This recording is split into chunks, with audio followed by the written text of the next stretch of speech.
I'm from Craft Cellar, and today I'm going to be showing you how to make one of the projects from the upcycling calendar that comes free with issue 17 of the magazine. So we're going to be using some upcycled jars today to make tea and coffee caddies for your kitchen. So first of all, here's our jar. Now what I'm going to be doing is painting some blackboard paint onto the front of it, and then you can write whatever you like on the blackboard paint with some chalk, and you can change that as often as you like. So first things first, let's mark out the shape that we're going to make. So get a strip of masking tape. This doesn't really have to be particularly carefully worked out. Well, as long as it is longer than the shape you're trying to create. So I'm just going to do a simple square shape here because that's roughly the shape of the jar that I'm working with. If you've got a bigger surface to work on, which we're going to be doing later, you could do a more elaborate shape. So just one more bit to go on. I'm just going to turn it around to do that one so I can see where it goes.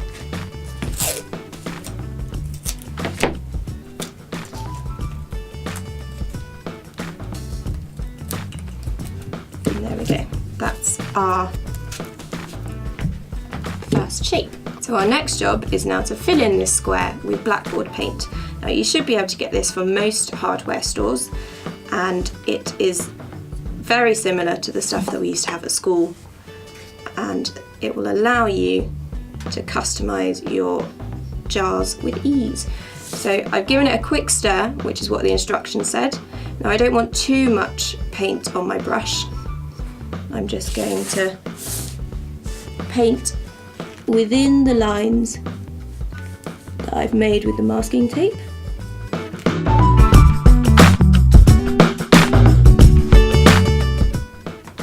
Now, my paint should dry within half an hour, but make sure you read the instructions on your paint before you start to write all over it with chalk.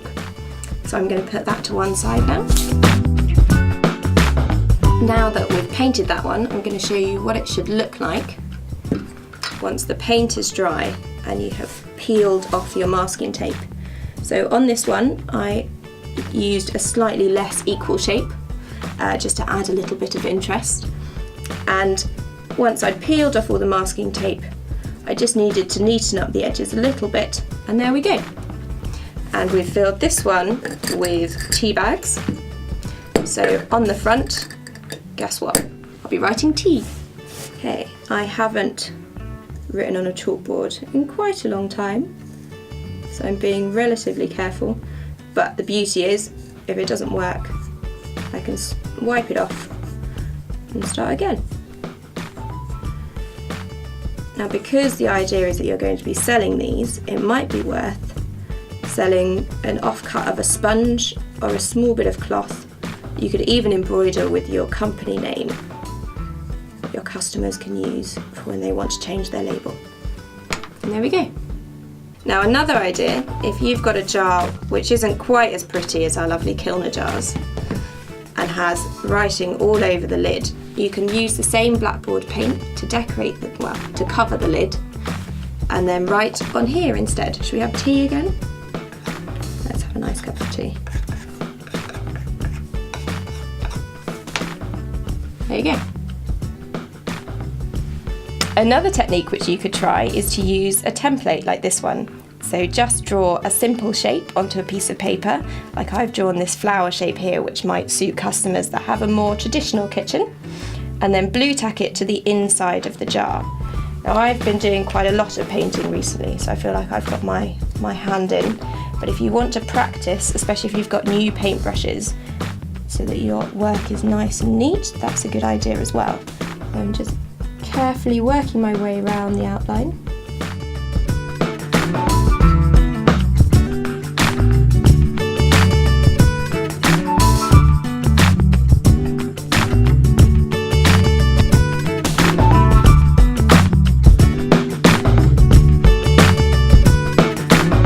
Now with this sort of shape, you don't necessarily need to sell it for use in the kitchen. This could be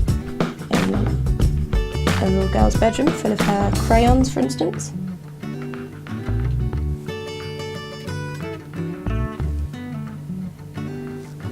And there we go.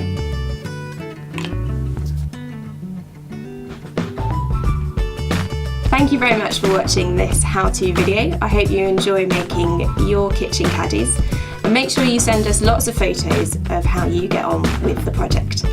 Don't forget to pick up issue 17 of Craft Cellar, which is on sale on the 23rd of October and comes with a free calendar full of seasonal makes and ideas. See you next time.